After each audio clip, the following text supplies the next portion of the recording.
And we continue with the third chapter of Emma in Winter by Penelope Farmer. That weekend, Emma became aware quite suddenly that she had ceased lately to dream. She did not mind much, not knowing what the dreams had been. Indeed, it was a relief not to wake up in the mornings, wondering, pulling at her mind to remember, and feeling all day that some things she did were familiar, and yet not knowing why or how. At the Monday birthday party, she sat gazing at the largest cake she had ever seen, covered in thick pink icing with "Happy Birthday, Bobby" on it, in slightly lurching letters with 13 thin blue candles. She was also trying all at once to eat a yellow mountain of scrambled egg, to listen politely to Mrs. Fumpkins, and to keep a pink crinkled paper napkin from sliding off the lap of her second-best dress, which she had brought to school in a box and changed into at 4 o'clock because Bobby had said his mother expected her at least a little dressed up. Mrs. Fumpkins was a surprising mother for fat Bobby, being so bony and thin, nor would you think that anyone as thin as she could produce so large a meal as crammed the table in front of them. But it was no wonder that Bobby was so fat. Indeed, you might well expect him to be fatter, thought Emma, gazing at the stout pink cake. Mrs. Fumpkins never stopped talking, barely stopping to grab breath. She talked mainly, eagerly, of Aviary Hall, which she called the Big House, and of Grandfather Elijah, whom she called old Mr. Makepeace. She told how there used to be fetes and garden parties and everything, and how Grandfather Elijah used to walk around it all with a smile just as bright as the sunshine, she said, and try to win prizes at the competitions, shuffleboard, and guessing the weight of the cake. But that had been ever such a long time ago now, long before Emma was born, and Mrs. Fumpkins hadn't seen old Mr. Makepeace around for such a sad long time now either, and she did hope he was keeping well. It was cruel, this bitter weather, for poor old Bones, she knew well enough herself, and she was right pleased to see his granddaughter again. And was Emma sure she couldn't manage another sandwich or a cookie or a chocolate bun before they cut the cake? Emma said no thank you, politely, to the bread and buns and cookies, and yes, her grandfather was quite well, thank you, and yes, she would remember Mrs. Fumpkins to him, and in between took neat mouthfuls of the cookie already on her plate. But Bobby said nothing at all. He ate steadily, gazing in front of him, a little red around the cheeks, and never looked at Emma. They might have been two stuffed statues side by side, lapped by the nervous chatter of Mrs. Fumpkins. Indeed, only the baby seemed quite at ease, who stared at Emma unwinkingly at first, but toward the cake-cutting time spread a smile over her face like honey and thrust out her cookie for Emma to eat. Emma was delighted by the grin, but most embarrassed by the cookie. It would seem unkind not to accept it, but on the other hand, hardly polite at a tea party to take a piece of cookie from a baby with her mouth, as the baby wanted her to do. She looked desperately to Bobby for help, but still he gazed at his birthday cake, as if cake were all that interested him. He's silly, thought Emma, beginning to feel cross, beginning to wish she had never come. He's greedy. Why do I ever want to be friends with him? At that moment, all the lights went out. The baby made a sound between a giggle and a squeak. Mrs. Fumpkins gave a little high cry, and Bobby and Emma both said, "Oh!" at once and turned to grin at each other because of it, but of course in the darkness saw nothing at all. Some light came from the dying fire, but that seemed no help at first, so dim and red it was, until, after a little while, their eyes adjusted to the dark, and they could make out faint shapes from its slow glowing light. Mrs. Fumpkins said, "Well, it must be a power cut now. Just fancy that." Still, Bobby said nothing, but Emma heard him move beside her, and then she heard him fumble on the dresser behind their chairs. And at last she also heard a little wooden rattling sound, followed by a small harsh scrape. Then a lone matchlight sprang out just by her ear, but immediately it made more lights. Little but richer ones, like melted golden farthings, spilling out onto a pale pink surface, and onto a row of crooked letters that said "Happy Birthday, Bobby," the birthday candles. They were sudden and beautiful as magic. The baby had climbed up in her high chair and was leaning out to catch the tiny golden lights that swayed and swelled and jumped away from her, and she was laughing with delight and calling to them. After tea, Bobby took Emma to look at his room. He had spent the weekend making it more friendly to show to her, but there were still only candles to light it with, which filled the room with shifting corners and humpy shadows, and lit a space around their faces, like a smaller room inside the bigger one, and so quite disguised his handiwork. They sat on the floor by the gas fire, quietly looking at each other in the soft candle glow. It made Emma feel easier friends with Bobby than she had ever felt before. She felt she need not say anything unless she wanted to, because she was friends with him, and for the first time since Charlotte went away, she did not feel lonely at all. Suddenly remembering something, she fumbled in the pocket of her dress and held out to Bobby a small roundish package wrapped in tissue paper. "It's a birthday present," she said. "It isn't very much, really. I got it on Saturday after you asked me to tea, but you know the village isn't any good for shopping in, and that's why it's so stingy and silly." But Bobby was unwrapping it very carefully. He felt inside the tissue paper and pulled out a little china seagull, flying. It was fixed to a china stand, and on the stand was written, "A present from the seaside." "Oh, I don't think it's stingy at all," he said in a slightly shaky voice as if he were going to cry. "Or silly either." He was holding the bird close to his nose so he could see what the letters said, or so that he could wipe his eyes if necessary. "I don't know why it says a present from the seaside," said Emma hurriedly, a little embarrassed, hoping that Bobby was not really going to cry. After all, we're not seaside at all. We're not seaside here at all. Not nearly. But I thought it was quite a nice kind of bird all the same." "It's a lovely bird," said Bobby fervently. "It's a lovely bird. It's flying too, and that's just right." "Yes, it's flying," said Emma reflectively. Then she added, "Don't you wish sometimes we could still fly, Bobby? Like that summer. I do sometimes, so much." "So do I," said Bobby. "It was the best time," said Emma. "There hasn't been any time like it since." "It was the best time in the world, though I wish it would happen all over again." And suddenly he started most strangely, almost knocking over the candlestick which stood on the chair just by his head. The light jumped and flared and then burst up steady again. "I've dreamed," Bobby said. "I remember now, not just lately, but often enough." "Have you?" asked Emma. "Have you? I've dreamed.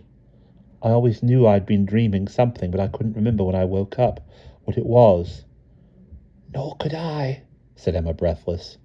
"It was very difficult, much more difficult than last time, and I practiced, but in the end it was better." "Yes," said Emma. "Yes, but what, Bobby? What was it?" "I practiced until I ached all over, and it was all dark, and all the ground was snowy like it is now, but not in the dream, and you—" "But what were you doing, Bobby? You haven't told me yet." Emma's voice was so anxious and breathless that it squeaked like a baby's. Bobby jumped as if he were in a dream, and now startled out of it. "What, Emma, what? Oh, I see. I was flying, of course. Didn't you dream that too?" Emma gave a great sigh. "Oh, yes, of course I was flying. I dreamed it too, though I don't think I've dreamed it so much lately either." "Yes, and you—" stumbled Bobby, and then stopped, confused as if he did not know how or what to say. "You, Emma—" "Yes, I know," burst Emma. "I was beastly, and I laughed when you fell in the snow, just like I did when you fell off the sled. Oh, I was so beastly. I was beastly." "Yes, you were," said Bobby in a matter-of-fact voice. "I hated you, too." Which was so very bold that he immediately blushed and tumbled on hastily. "Only in the dream, I mean. I only hated you in the dream." "Only in the dream?" asked Emma guiltily, but Bobby turned away and wiped a wax strip from the candle, letting it dry to a solid mold on his finger, and said nothing more just then. In any case, it was time for Emma to go home, and Mrs. Fumpkins was calling shrill cries up the stairs to tell them so. That night, before she went to sleep, Emma wondered a little excitedly if she would dream again, even though it was so long since the last dream came, and indeed she fell into dreaming as soon as sleep had come, to find that all began where the last dream had left off, nearly 3 weeks ago. They were still traveling through a half-dark world, and she was aware far more than she had been before, dreaming of her ordinary self outside the dream. She could even feel where she had grazed her knee, only that evening on her way home from tea, slipping on the ice outside Aviary Hall. She was aware of Bobby also. Despite the darkness, she could see him clearly, as if they were shut up again in their own little room, space of candlelight. Though this light was less golden than candlelight, if less silver than moonshine. She watched him fly, and he was concentrating so hard that he did not seem to notice her at all, and she was pleased to see he did not fly as well as she did. Even now, his mouth was set with effort like a digging dog, and when he raised one hand to scratch his ear, he joggled a moment uncomfortably until he had put his hand straight again. Just at this moment, they were quite separate from one another, Bobby flying, Emma flying, and also watching him, a little critical and superior.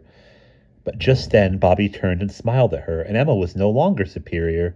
Indeed, she was ashamed of what she had been thinking before, so that she smiled back as widely as she could, and she realized for the first time, either in or out of the dream, how much she liked Bobby and would like to be friends with him, and not merely because she thought she ought to be friends with him. And she realized that there was no one except Charlotte with whom she would rather share in this dreaming.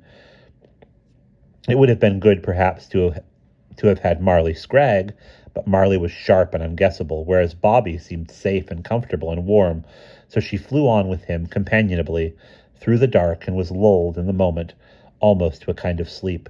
The next day at playtime, all the children were sent outside, but with stern instructions that no one was to throw snowballs, and that anyone who disobeyed was to be sent in to Miss Halibut. All this Miss Halibut stated with a stern eye on Jammy Hat and Scooter Dimple, and ordered her head boy and girl, Bobby and Emma, to patrol the opposite ends of the playground and enforce her rule. But the children had hardly been outside 2 minutes before Bobby came running excitedly to Emma.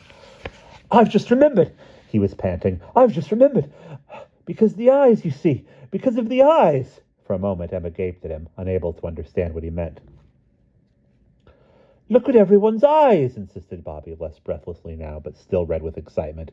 And Emma looked around her, as he was doing, and saw how some of the children had muffled themselves up in hats and scarves, so that only their eyes looked out, and then knew immediately what Bobby had meant. The eyes in the dream! She remembered them properly for the first time in daylight, and shuddered, because, remembered separately, they were almost more frightening than they had been in the dream itself. She remembered how these eyes had driven them to practice flight far harder than a teacher like Miss Halibut drove them in arithmetic. "Yes, I remember the eyes," she said slowly, looking at Bobby, still shuddering. "But they weren't in the dream we had last night, were they? I remember—" But she stopped, not wanting to tell him yet how pleased and contented she had felt last night that she was with him in the dreaming. Just then Miss Halibut stepped out of the door, waving the big brass bell, clang, clangety clang, to find Scooter and Jammy snowballing as hard as they could, mostly each other, but sometimes wickedly at the girls on the far side of the yard, who were running around shrieking, some falling over in their haste, making themselves far wetter than mere snowballing would have done, while Bobby and Emma, who should have been restoring order, had their heads together in a corner and took no notice at all. The other children were sent in immediately with scoldings, but Bobby and Emma she held back and scolded separately, standing on the doorstep outside the school door. Bobby and Emma stood below her on the snow, Bobby hanging his head in shame and muttering, "Sorry, Miss Halibut," Emma scowling and scuffling up the snow with her feet.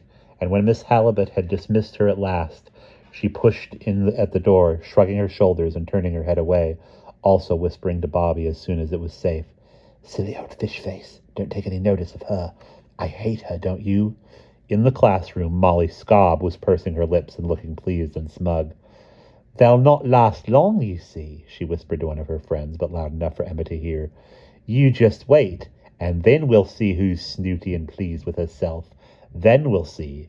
Even when Miss Halibut looked up, she said sharply, "That's enough, Molly Scogg." The smug, pleased look stayed on her face. All the rest of that morning, Emma went over last night's dream in her mind, for after all, it was the first one she had remembered immediately, the very morning after she had dreamed it. She remembered the darkness and the pull of flying limbs and the feel of her smiling, and she remembered how much she liked Bobby being there, and equally now the relief that the glittering eyes had not been pursuing them. At dinner time, she said to Bobby, "You know, I've realized another thing, too, that I can smile at you." "Smile at you?" Bobby looked puzzled. "What do you mean, Emma?" "I can smile at you. You can smile back in the dream, silly." "Oh, in the dream," said Bobby. "Don't you remember we couldn't before? That night we were having to practice so hard I wanted to, but I couldn't smile at all. But I could last night." She looked at him and went on more awkwardly. "Do you think that's because we're friends now, while we were enemies before?" "I suppose it might be," said Bobby wonderingly. "Gosh, yes, Emma. You are clever." "So," said Emma, pleased at this praise, "if we want to be friends in the dream, we've got to be friends in the daytime, too. Or that's what it looks like, and I think," she said, remembering the glittering of the eyes, "I think we'll want to be friends in the dream. It's a bit frightening otherwise." "So we've got to be friends now?" said Bobby wonderingly, and he turned away sharply so that Emma could not see his face, only the back of his neck. "Yes, hard luck, Bobby. You'll have to put up with me." "Is it so bad, then? Your neck's gone like a hollyberry." "No," said Bobby violently. "No, of course it's not bad." He had turned a little way back, and Emma could see his face was as red as, if not redder than his neck. "You look as if you hated it," she teased. "But I don't mind being friends with you anyway, so there." "You don't really mind? Honestly?" asked Bobby, half looking at her now. "No, of course I don't." "Honestly?" insisted Bobby. "I said I don't, didn't I? I said so, didn't I?" Emma was growing impatient. "But I will mind if you go on saying honestly like that. You are silly, Bobby. Anyone would think you'd never been friends with anyone before." Then she laughed again. "But I suppose we'd better not quarrel at all, in case it would stop us being friends in the dream. How boring. I like quarreling with people and fighting sometimes. I've had some lovely fights with Charlotte. Would you ever let me fight with you, Bobby?" And she laughed and jumped away and ran around the yard as if she had quite gone mad. And now, at last, the next time they dreamed, they flew in daylight, and they could see that the snow had nearly gone. At least it lay in patches on the dark land, like the pattern on a piebald pony. And quite soon, even those were gone. They seemed to be flying over a different part of the downs from where they had been before. Just below them lay a hollow or shallow valley place where trees stood grouped together, tall gray beech trees standing as you would expect, quite straight and still. But then they noticed something strange, that these trees seemed to move continuously. It was not movement as cars or trains or horses move along a track, but more like a dancer's movement, swaying limbs and bodies shifting, yet resting always in the same place. They thought at first they had not looked carefully enough, that the trees merely moved in the wind, but then, looking closer, they saw it was more than that the trees were changing all the time, growing smaller and sinking toward the ground, growing slighter and thinner also till their leaves seemed too large for the little sapling twigs, until leaves, twigs, and all had disappeared altogether into the earth. Yet other trees rose suddenly straight and tall, where those that had gone had been. Men were swinging at them with axes. But the wounds were already in the trees and grew smaller, not greater, as the cruel axes swung, and then were gone altogether, and the trees stood straight and whole. And immediately, in their turn, these trees shifted too, growing smaller and frailer, until they too vanished back into the earth, and others took their place. And suddenly it seemed that more and more trees filled the hollow, spilling out from it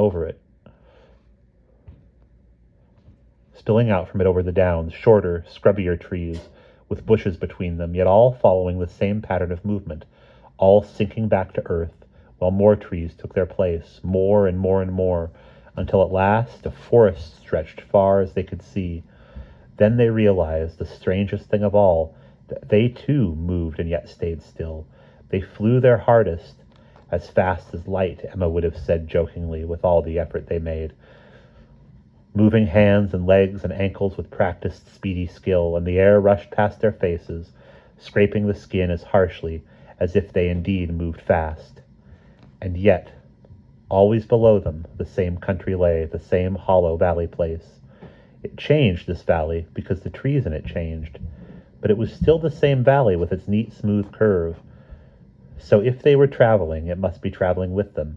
And yet, though the trees were moving on it, it seemed to remain quite still. And that's the end of chapter 3.